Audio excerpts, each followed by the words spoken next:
Hello everyone, मैं पहुंच चुका हूं धनबाद के डीआरएम आवास में। और इस आवास में एक बड़ा सा अजगर होने का जो सूचना है वो हमें मिला था। फॉरेस्ट डिपार्टमेंट के आदेशानुसार मैं पहुंच चुका हूं स्नेक को रेस्क्यू करने के लिए। आइए वीडियो में बने रहिए।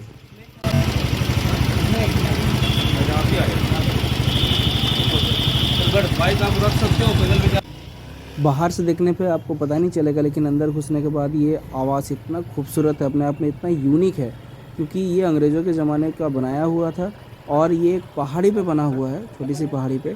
और यहाँ चारों ओर से रास्ता घूमते घूमते घूमते घूमते हम लोग पहुँचे ऊपर में, जहाँ पे और भी गार्ड थे। उनके द्वारा दिखाया गया कि आखिर सांप कहाँ पे है। इनके द्वारा ये कहा भी गया कि ये जो आवास आप देख रहे हैं, ये आवास अंग्रेज़ों के समय का है और लगभग 1914 से लेकर 1928 के बीच में ये आवास बना है। और आप देख सकते हैं कितना खूबसूरत है ये, चारों ओर से पेड़ पौधा और बगीचा, काफ़ी खूबसूरत सा जगह है। धनबाद के अंदर आप बाहर से तो इसे पता नहीं कर पाएंगे कि इतना खूबसूरत सा जगह यहाँ पर है। आइए हम लोग चलते हैं। छोटा है, छोटा है, फोटो में तो लगा कि कितना बड़ा, इतनी को तो है ये।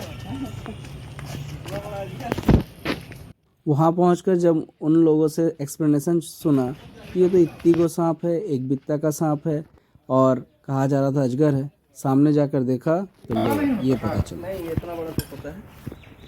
ये है सैंड बोआ। अच्छा, इसमें जहर नहीं होता है, बिल्कुल भी जहर नहीं होता है। ये अभी ठंडा का दिन है ना, हाँ, इसीलिए धूप सेकने के लिए लोग बाहर निकलता है।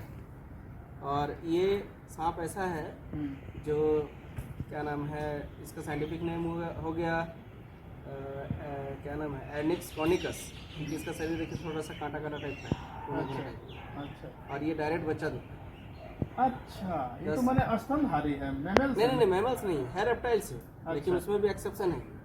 ये है रसस वाइपर है, ये लोग जो है वो डायरेक्ट बच्चे देता है, अंडा नहीं देता है। ना, ये अंडा नहीं देता। देखिए इसका है, ये लोग कोल्ड ब्लड है, जिस कारण से शरीर इसका काफी ठंडा हो गया है। इसके कारण तो धूप सेकने निकला होगा। अच्छा, तो तो दिखा है। ठंडा में धूप में कोल्ड ब्लडेड है, इसलिए अपना ये धूप सेकने धूप आता सेक के है, अपना शरीर का टेम्परेचर मेंटेन करता है। फिर उसका शाम तक घुस जाएगा कहीं। ये इसका मतलब कि इसका बड़ा भी तो होगा तब हाँ, ही नहीं इसका- बच्चा दिया। इसका बड़ा भी हो, इसका बड़ा भी होगा कहीं कहीं, लेकिन इससे जरा सा भी खतरा नहीं है हम लोग, जरा सा भी नहीं, क्योंकि ये काटेगा ही नहीं।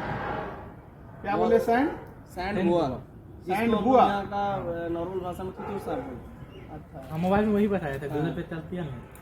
थुतुर सांप बोलता है। उसके बाद आपका बंगला में इसको धुलो बोड़ा बोलता है। तो अलग अलग जगह पे अलग अलग नाम है, लेकिन ये कोई दिक्कत नहीं है। अगर होगा भी तो प्रॉब्लम नहीं है। अब बड़ा भी होगा तो कोई दिक्कत ना नहीं। ना। चलिए। और जहाँ से एंट्री करने का कोई जगह होगा तो वो सब जगह पे आप लोग वही फिनाइल या फिर कार्बोलिक एसिड ये सब दे सकते हैं। बाकी तो ये तो सुरक्षित जगह कोई प्रॉब्लम नहीं है। बड़ा बंगला है ना, बहुत बड़ा। अंदर तो बहुत सारा रूम, बहुत ही होगा। अगर आप मुझसे पूछेंगे कि ये आवास आपको कैसा लगा, तो मुझे बहुत ही अच्छा लगा, क्योंकि इसका फ्रंट से बैक से बहुत ही मस्त तरीक़े से इसको बनाया गया है और पेड़ पौधे से भरा हुआ।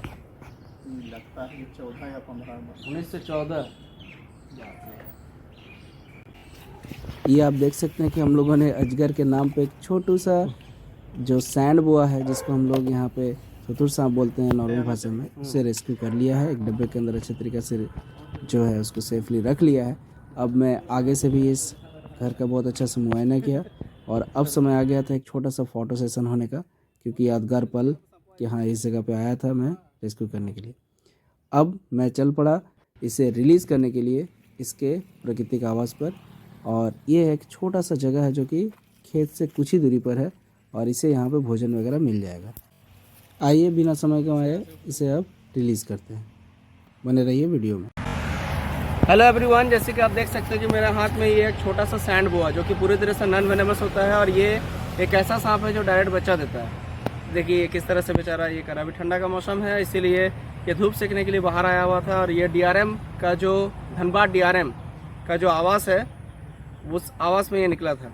ये बहुत ही मतलब शांत स्वभाव का सांप होता है, जल्दी बाइट ही नहीं करता जब तक इसको बहुत ज़्यादा परेशान ना किया जाए। देखिए मैं अभी इसको हाथ में लेकर रखा हूँ, ये कुछ भी नहीं कर रहा है। तो इसको हम लोग ये जो फॉरेस्ट एरिया है, रोड से कुछ ही दूरी पर, इसको हम लोग यहाँ रिलीज़ कर दे रहे हैं ताकि यहाँ पे ये प्राकृतिक आवास में अच्छा से रहे। और मैं सभी से गुजारिश करूँगा कि इसी तरह से जंगल और जंगली जानवरों को बचाने का कोशिश करें अपनी तरफ से। इसको हम लोग यहाँ पर रिलीज़ कर दें। ये इसको हम लोग इधर और थोड़ा अंदर घुसा के रिलीज़ करते हैं ताकि इसको चील कौवा भी कोई ये ना कर सके। देखिए वो रहा सैंड बोआ, उसको हम यहाँ रिलीज़ कर दे रहे हैं झाड़ियों के बीच में। हल्की हल्की धूप कहीं से भी आ रही है जिससे उसका बॉडी में टेम्परेचर मेंटेन करने में मदद मिलेगा। और अब हम लोग निकलते हैं अपने घर की ओर। मिलते हैं अगले वीडियो में। Bye everyone.